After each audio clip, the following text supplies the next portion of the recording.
Mag-unbox po tayo ng LG automatic washing machine. So ito po yung kanyang dito, model. So T2108 VS2M. So pang 8 kg na po yung aming binili. Ayan. So yun siya.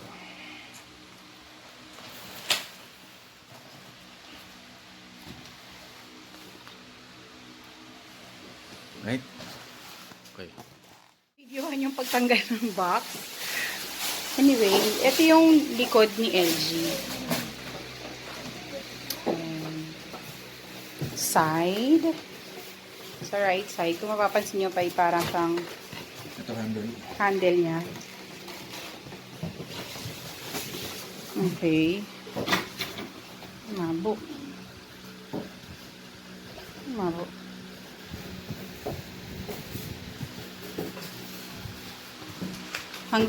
Actually hanggang bewang naman siya eh, yung taas niya. Hanggang hip. Yan. Convenient. Hindi ka masyadong...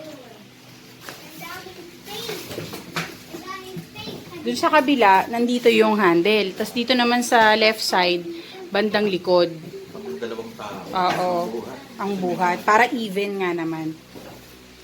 Para... balance. Ito yung mga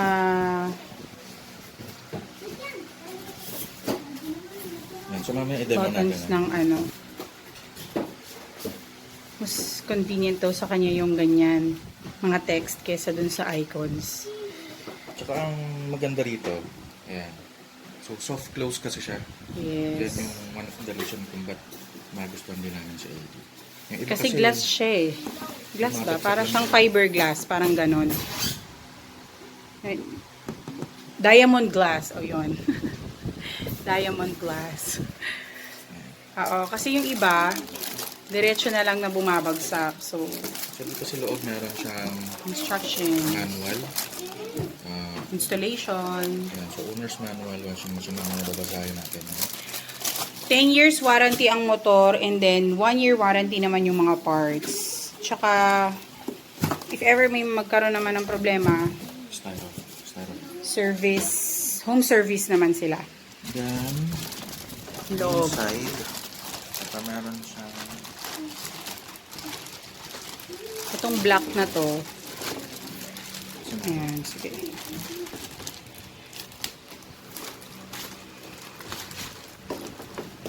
Yun yung nilalagay sa ilalim. itong black. Yes. Protection para sa mga daga. Daga, Kasi mga mababait. yung ilalim na. So, Yes. ang pagpasok na ito doon sa likod, papasok pa naman. Doon sa pinakababa. Papasok. Tapos, meron tayong screw. Ito yung screw para doon. Tapos, ito yung Hose. para sa hose niya sa tubig.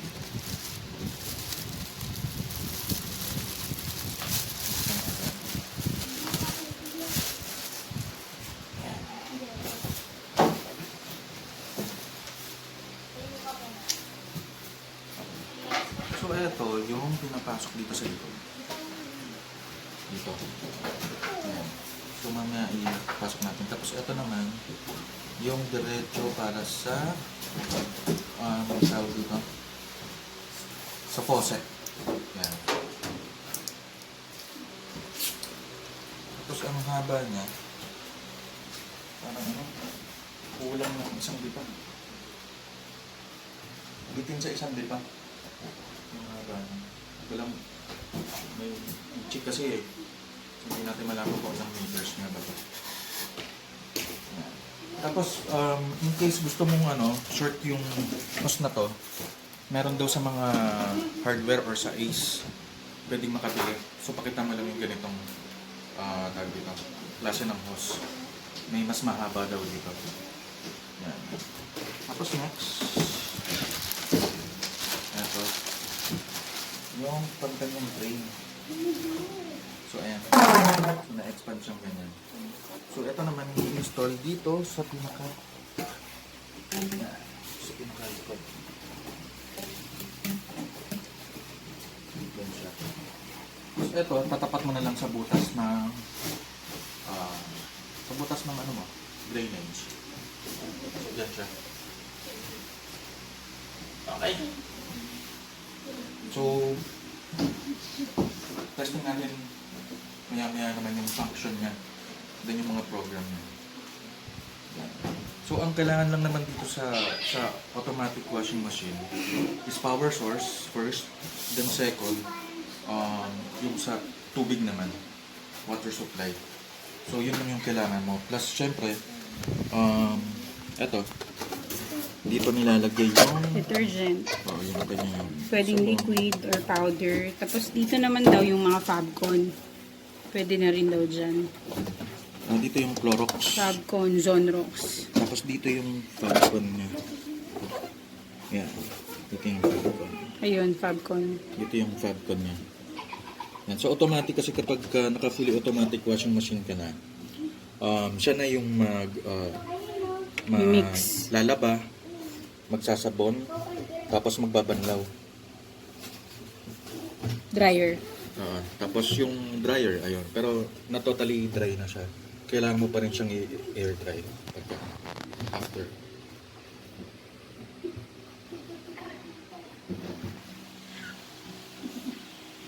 That's the LG Smart Inverter. 8 kilos.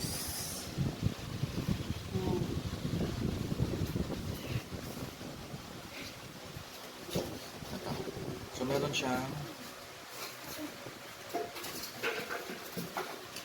ang maganda rito, sinabili namin, ayan. So, auto-restart siya.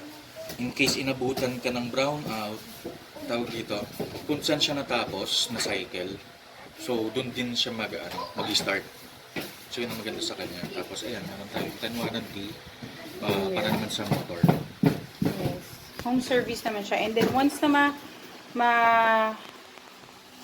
ma-deliver sa inyo for 7 days, pwede pa rin namang mapalitan.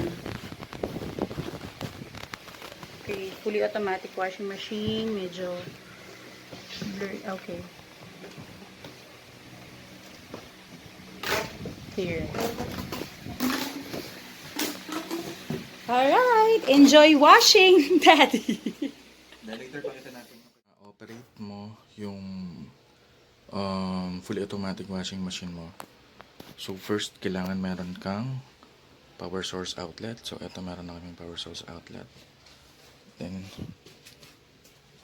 ito naman yung sa tubig niya, so water source niya.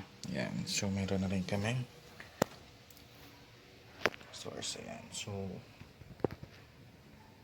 ayan. Ito meron na bibili na ito sa mga sa mga Ace, sa mga garden section nila.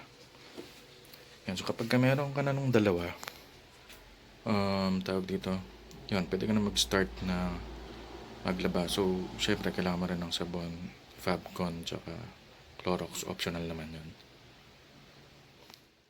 Start na natin siya. So, press lang natin yung power button. Ayan. So, tutunog siya ng ganun. Tapos, by default, nasa normal lang siya. Ayan. So, pwede mo siyang i-play kagad.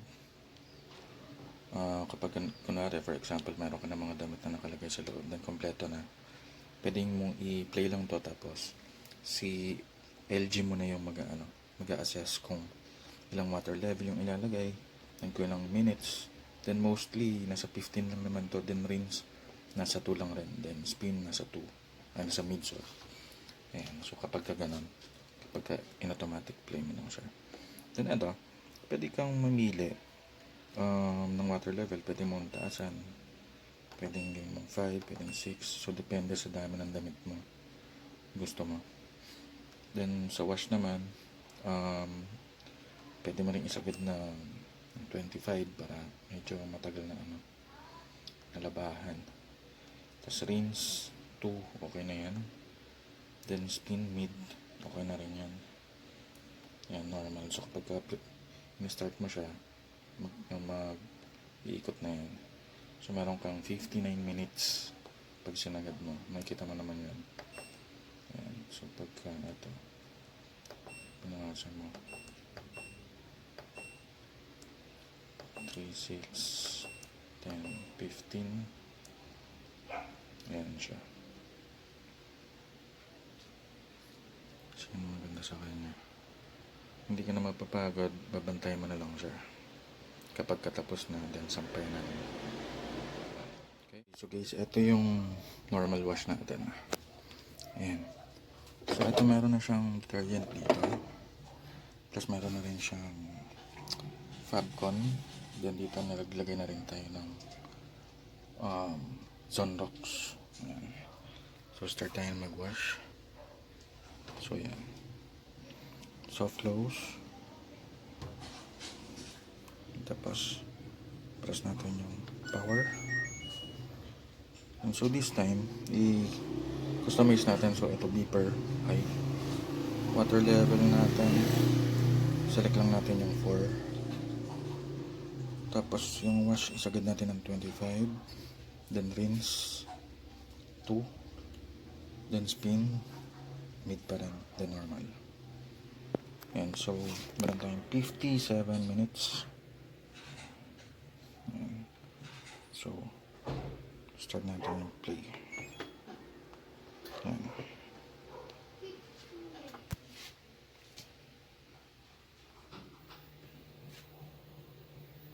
Masyadong kita. Yan, so i-assess na niya yan.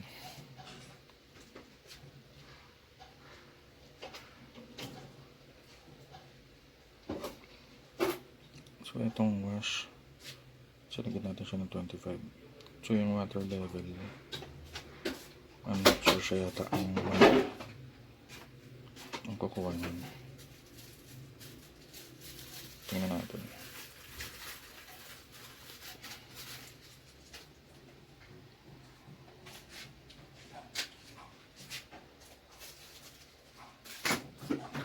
Yan. So number 4, level 4 din siya.